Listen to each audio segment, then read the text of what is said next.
बच्चों, कैसे हो आप लोग? आई होप कि आप अपनी पढ़ाई काफ़ी अच्छे से कर रहे होगे और साथ ही साथ में अपने लाइफ को एंजॉय भी कर रहे होगे। तो आज हम आ चुके हैं लेक्चर नंबर 6 में, chemical equations and reactions chapter का। तो आज हम लोग ऑक्सीडेशन एंड रिडक्शन के बारे में डिस्कस करेंगे। इसके पहले मतलब क्लासेस में हम लोगों ने टाइप्स ऑफ केमिकल रिएक्शंस के बारे में पढ़ा था कि कितनी तरह के केमिकल रिएक्शंस होते हैं और डीपली हर एक एग्जांपल्स को स्टडी किया था, उसके रिलेटेड इंपॉर्टेंट पॉइंट्स को भी पढ़ाई किया था। तो आज हम लोग देखते हैं कि ऑक्सीडेशन क्या होता है, रिडक्शन क्या होता है और इसके एप्लीकेशंस क्या होते हैं। तो बच्चों 4 पॉइंट्स आपको याद रखना है। सबसे पहला पॉइंट ऑक्सीडेशन का ये है कि ऑक्सीजन गेन हो रहा हो, मतलब कोई एक सब्सटेंस में, कोई एक कंपाउंड में अगर ऑक्सीजन ऐड हो रहा है तो वो ऑक्सीडेशन है, और अगर उससे हाइड्रोजन रिमूव हो रहा है तो वो ऑक्सीडेशन है। मतलब आइदर ऑक्सीजन ऐड हुआ हो या फिर हाइड्रोजन रिमूव हुआ हो, तो उसे हम लोग ऑक्सीडेशन बोलते हैं।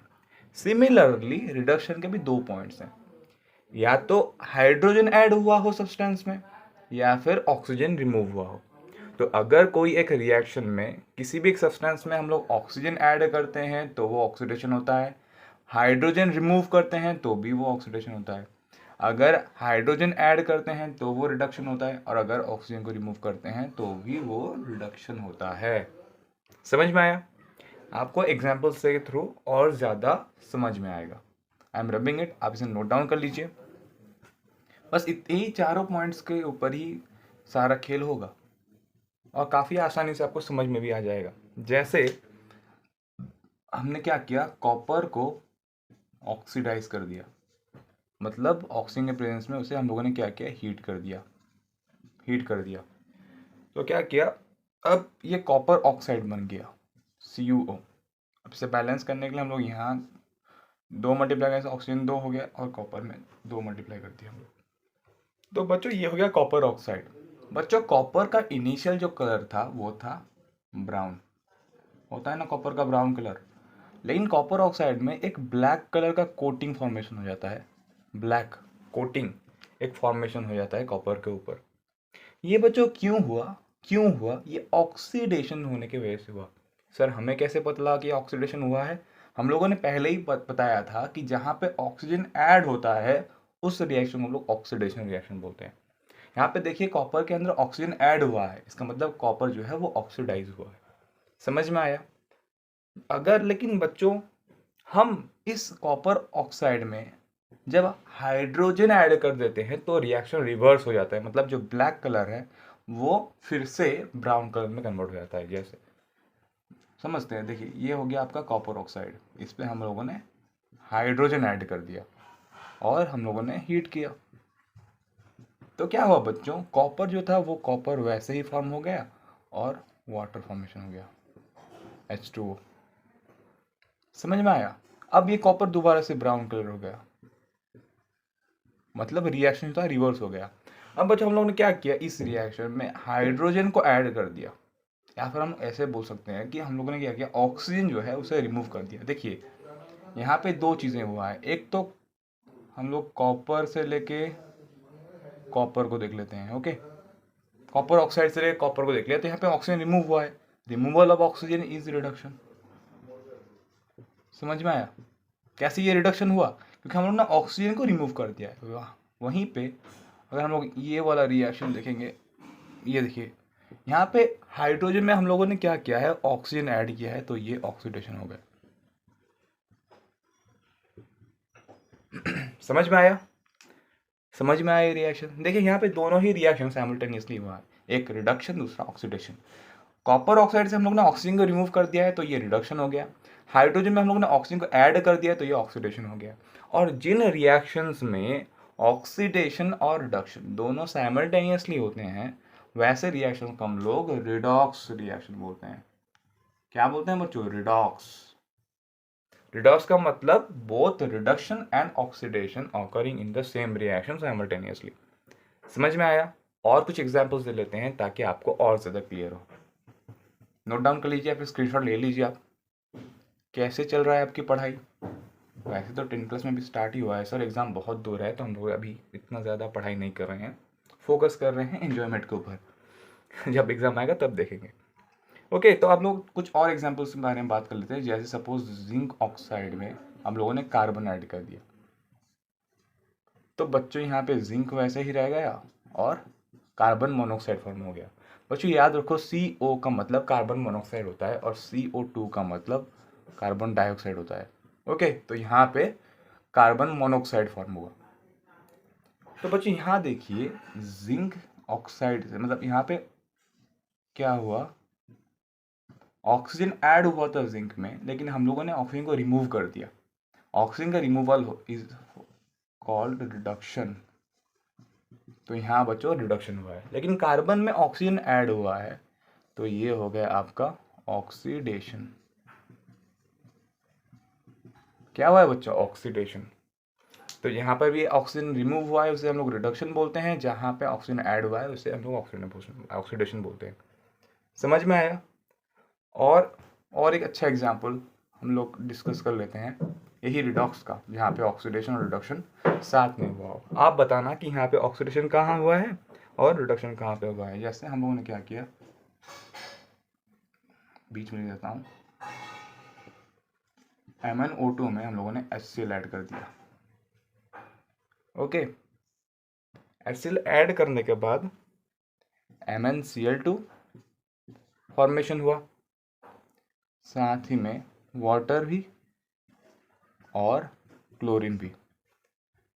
तो बैलेंस कर लेते हैं। सबसे पहले यहाँ पर हाइड्रोजन दो, यहाँ पर ऑक्सीजन कितने हैं, 2 हैं, तो हम लोगों ने 2 मल्टीप्लाई कर दिया। यहाँ पे हाइड्रोजन कितने हो गए, 4, तो हम लोगों ने यहाँ पे 4 मल्टीप्लाई कर दिया। क्लोरीन 4 हो गए, हम लोगों ने 2 मल्टीप्लाई कर दिया, बैलेंस हो गए। सॉरी 4 तो क्लोरीन थे, ऑलरेडी क्लोरीन 4 थे। ओके, तो ये अब रिएक्शन बैलेंस हो गया है। अब बच्चों यहाँ पर देखो, अब हमें ये बताओ कहाँ कहाँ पे ऑक्सीडेशन हुआ है। जैसे यहाँ पे देखिए आप, ऑक्सीजन रिमूव हुआ है ना, पहले मैंगनीज के साथ ऑक्सीजन था, अब नहीं है, इसका मतलब ये हुआ है रिडक्शन। क्या हुआ है बच्चों, रिडक्शन। अब यहाँ देखिए बच्चों, यहाँ क्लोरीन के साथ पहले हाइड्रोजन था, अब क्लोरीन के साथ हाइड्रोजन नहीं है, मतलब रिमूवल ऑफ हाइड्रोजन। क्या है, removal of hydrogen is oxidation. Oxidation समझ में आया बच्चों। तो कैसे रिडक्शन हो रहा है, कैसे ऑक्सीडेशन हो रहा है, समझ में आया।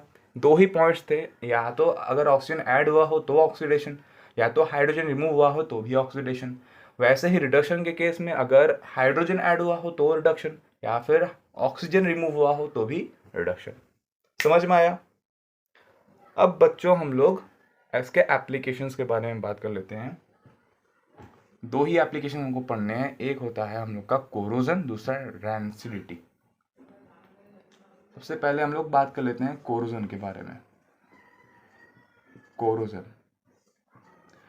तो बच्चों हम लोगों ने देखा होगा कि अगर कोई एक हम लोग के पास लोहे का मतलब आयरन का आर्टिकल वगैरह है या फिर कोई भी सब्सटेंस है, तो हम लोग जब उसे नए खरीद के लेके आते हैं तो बहुत शाइन करता है, लेकिन जब कुछ दिन उसे बाहर छोड़ देते हैं धूप में, बारिश में, मॉइस्चर के साथ, तो बच्चों को उस पर ऊपर एक ब्राउन कलर का कोटिंग होता है।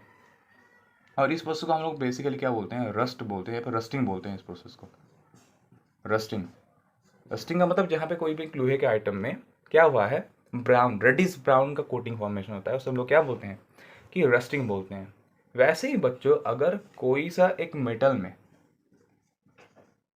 उसके सराउंडिंग के कुछ सब्सटेंस, सराउंडिंग सब्सटेंसेस,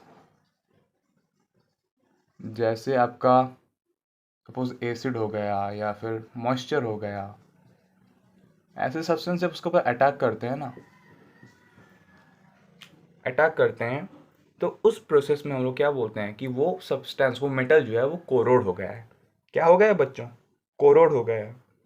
और इस प्रोसेस को हम लोग बोलते हैं कि मेटल जो है वो कोरोड हो चुका है, और इस रिएक्शन को हम लोग क्या बोलते हैं, प्रोसेस को क्या बोलते हैं, कोरोजन बोलते हैं।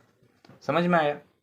अगर कोई एक आयरन के ऊपर अगर ब्राउन, रेडिश ब्राउन, अगर कोई एक कवरिंग आया है, कोटिंग आया है, तो उसे हम लोग क्या बोलते हैं, रस्टिंग। वैसे ही अगर कोई भी एक मेटल हो, उसको अगर कोई भी तरह का उसके सराउंडिंग में सब्सटेंस है, जैसे सपोज मॉइस्चर हो गया या फिर कोई एसिड हो गया, जब उसके ऊपर अटैक करता है और चेंज कर लेता है, उसका कलर वगैरह चेंज कर देता है, तो हम लोग क्या बोलते हैं कि कोरोजन हुआ है। जैसे अगर हम लोग बात करें सिल्वर के बारे में, तो सिल्वर का इनिशियल जो कलर ग्रे होता है वो ग्रे नहीं रहता, कोरोजन के बाद वो ब्लैक कलर का हो जाता है। क्या होता है बच्चों? ब्लैक कलर का हो जाता है। वैसे ही अगर हम लोग कॉपर के बारे में बात करें, कॉपर के बारे में बात करें तो उसका कलर भी चेंज हो जाता है, चेंज होकर ग्रीन हो जाता है। क्या होता है बच्चों? ग्रीन। दिखाई दे रहा है ना आपको? जी हाँ, दिखाई दे रहा है। समझ में आया? तो ये कोरोजन था, जहाँ पे कोई भी एक सराउंडिंग सब्सटेंस जैसे एसिड हो या फिर मॉइस्चर हो, मेटल के ऊपर अटैक करता है। ओके, और उसका कलर वगैरह में चेंज कर देता है। ओके। और बच्चों, इस कोरोजन की वजह से बहुत सारी दिक्कत भी होती है, जैसे बिल्डिंग्स वगैरह को बहुत सारा नुकसान होता है, ब्रिजेस को, शिप्स जो होते हैं, तो बहुत सारा डैमेज होता है और हमें फिर नए आयरन के पार्ट्स हो या फिर कोई भी एक टोटल सब्सटेंस हो, उसे हम लोग को रिप्लेस करना पड़ता है। काफ़ी पैसे भी खर्च होते हैं गवर्नमेंट के। ओके, तो अब हम लोग पढ़ते हैं रैंसिडिटी के बारे में। क्या पढ़ते हैं बच्चों? रैंसिडिटी। काफ़ी आसान सा लास्ट टॉपिक है, रैंसिडिटी। बच्चों, कोई भी अगर कोई किसी भी फूड मटेरियल के अंदर, फूड मटेरियल के अंदर अगर बच्चों ऑयल या फैट्स है, क्या है? ऑयल है या फिर फैट है, तो बच्चों कुछ दिन बाद क्या होता है, अगर आप उसे ऐसे ही ओपन छोड़ दो ना, तो कुछ दिन के बाद क्या होता है, उसके अंदर से आपको फॉल्स स्मेल दे मतलब मिलता है, सूंघने को मिलता है, और उसके टेस्ट में भी काफ़ी चेंजेस आ जाते हैं, बहुत फॉल, बहुत बैड, बहुत ख़राब टेस्ट हो जाता है। तो बच्चों ऐसा क्यों होता है? ऐसा होता है क्योंकि उसके अंदर जो ऑयल या फिर फैट है, उसका ऑक्सीडेशन हो जाता है। क्या होता है बच्चों? उसका ऑक्सीडेशन हो जाता है। ऑक्सीडेशन होने की वजह से क्या होता है? रैंसिडिटी होता है। हम लोग उससे बोलते हैं कि वो जो ऑयल या फैट फूड मटेरियल है वो रैंसिड हो चुका है। और इसे प्रिवेंट करने में क्या करते हैं? बेसिकली हम लोग एयर टाइट करते हैं। एयर टाइट हम लोग पैकेट्स बनाते हैं, ओके, ताकि ऑक्सीडाइज ना हो। और दूसरा, हम लोग नाइट्रोजन ऐड कर देते हैं। नाइट्रोजन ऐड करते हैं किस पे? मतलब जो चिप्स के पॉकेट होते हैं ना, चिप्स के पैकेट होते हैं, वहाँ पे हम लोग क्या करते हैं? नाइट्रोजन ऐड करते हैं। तो बच्चों ये हो गया आपका रैंसिडिटी प्रोसेस। ओके, तो ये आपका ऑक्सीडेशन रिएक्शन रिडक्शन हो गया। तो नेक्स्ट जब हम लोग आएंगे तो हम लोग बात करेंगे, कोई दूसरा चैप्टर उठाएंगे और उसे आप लोग को समझाने की कोशिश करेंगे। तो आई होप कि ये चैप्टर आपको क्लियर हो चुका हो। पढ़ाई करते रहें। All the very best.